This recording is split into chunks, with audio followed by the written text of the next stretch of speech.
Oh, gotta take care of some business real quick before we bow out. We have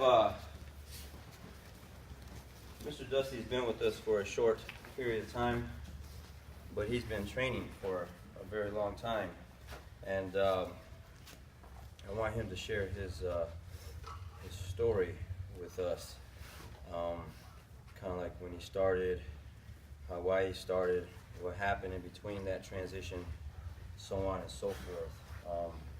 And so, whenever you move and go to a different team, you relocate, because he was in Midland, correct? Yeah. So, and you got to spend some time with a specific coach and team before you move up. And so, even though he hasn't been here with us that long, he was previously under my coach and has a lot of experience, and we'll get into that in just a second. So I want to make sure that we take care of Mr. Dusty and put him where he needs to be. So Mr. Dusty, come on up. Mr. Torres, give me that big round of applause here. We're going to move him up to big up.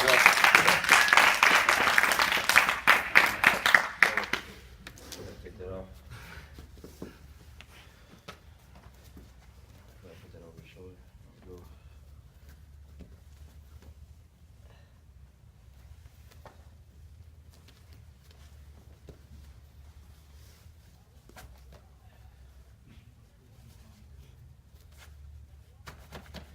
Now it's official. Good stuff, man. All right. So, let's see. When did you start jiu-jitsu?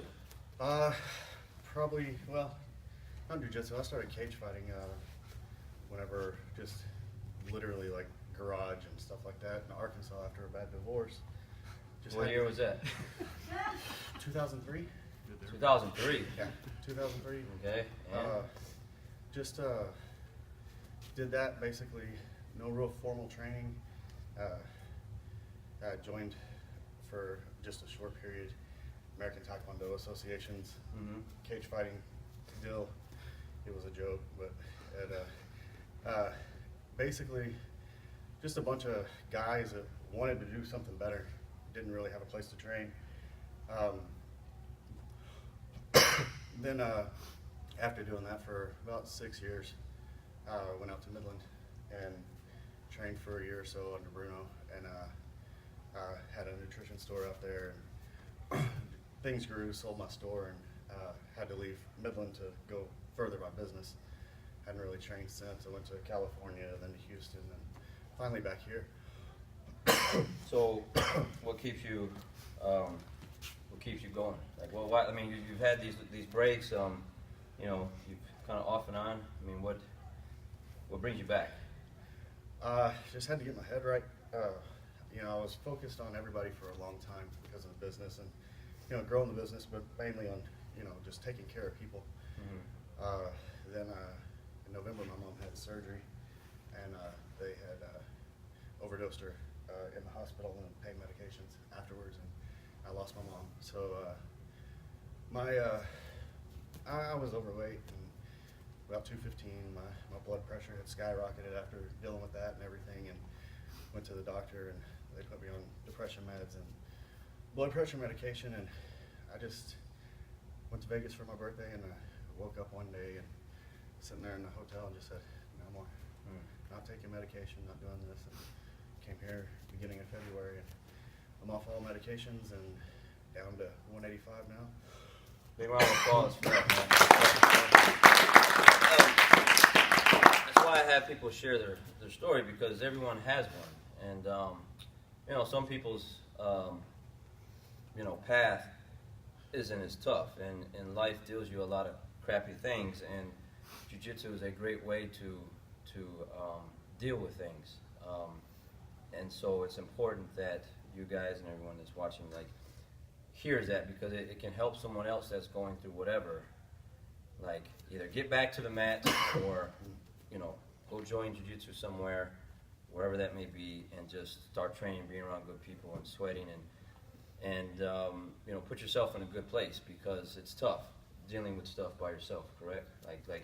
you know, it's dark, it's lonely, like it's like you said, you're on depression medications and all this stuff, you're not feeling good about yourself. You've lost, what, 20 pounds or so, like you said, or something like that, 30 pounds, so obviously you feel better, you know, everything starts to come together when you put yourself around better people and better things. So, you know, it's a pleasure to have him with us. You know, you always hear people tell you, well, I've done this and done that. You know, he'd leave and he'd tag me in videos of beating people up, you know, or choking people out in the cage or whatever, you know. So he's like, here's proof, coach. Like I am who I say I am, you know, because he's been training for a long time, you know. So normally don't give out rank that fast, but like I said, he was under my coach, and he's been training for a long time. So there's no need to just kind of hold him out. And so good stuff. So big round of applause again. Not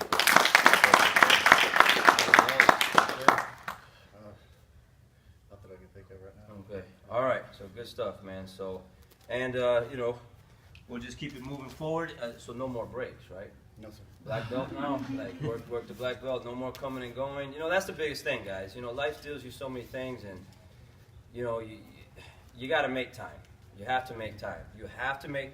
I had someone come in the other day, and they're dealing with a situation with their pet.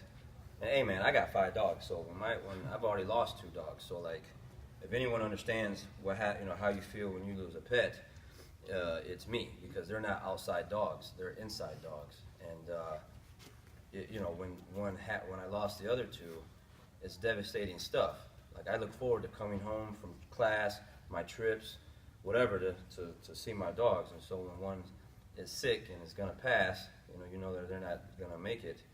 It really eats you apart. Well, anyways, someone came in the other day and they haven't really been training, and they were just like, I just had to come in and get some mat therapy in, and they're really distraught, like they're really hurting inside. And she's like, I'm feeling kind of embarrassed, like talking about like it's my dog, you know. And I'm like, hey, I get it. Maybe some people be like, it's your dog, like really you gonna get all like that over your dog? Yeah, absolutely, you know. So if you have a pet, then you know. But she definitely felt better after leaving here the other day, because when you're dealing with all that stuff and stuff starts to pile on top of other stuff and just starts beating you down, you know, you got to make time for yourself to breathe. You know, I always use the analogy, like whenever I fly so much, they always tell you to put the mask on first if there's turbulence, and then put the mask on around to help the other people around you. They don't say put your kid's mask on first, or put the old lady next to you on first, and then put yours on. You know, they say put yours on first so that you can breathe, and then you can go around and help other people. So basically meaning, if you're not taking care of yourself, you're not eating right, you're not reading the right things or listening to the right things, and you know, coming to class or just taking care of your body physically and mentally, then how do you help other people? You can't. But so many people are so into helping other people, but then they neglect themselves and then let their health go and everything else.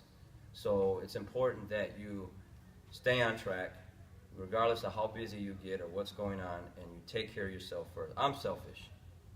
I'll put it out there, like, I'm selfish. I'm going to take care of me, because no one else is going to take care of me the way I take care of myself. So I'm going to make sure I'm right first, and then I make sure everyone else around me is right. And that's including my daughter and my wife and everyone else, because I can't take care of them if I'm not taking care of myself. And for some people, that's like, whoa, you what? You know, hey, I realized that a long time ago, man. I'm not going to let myself go, because then I can't help other people. I can't help either of you guys here. The business isn't going to run right. This thing will close down if I'm not making sure I'm in the right mental and physical state, you know? Okay? All right, so